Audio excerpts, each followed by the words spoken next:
madaxweynaha Jamhuuriyadda Federaalka Soomaaliya Mudane Maxamed Cabdullaahi Farmaajo iyo wafdi uu hogaaminayo ayaa soo gaaray goor dambe oo galabta ah magaalada Addis Ababa. Madaxweynuhu wuxuu berri ka qayb galayaa shirka 13aad ee caadiga ah ee madaxda urur goboleedka IGAD.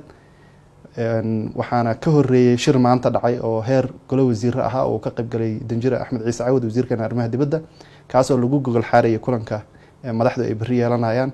ajandaha ugu muhiimsan ee IGAD shirkan caadiga la isugu yeeray ayaa ah in dib u habeyn dhab ah lagu sameeyo urur goboleedkan oo runtii aysan si siman uga faa'iideysan dalalka gobolka.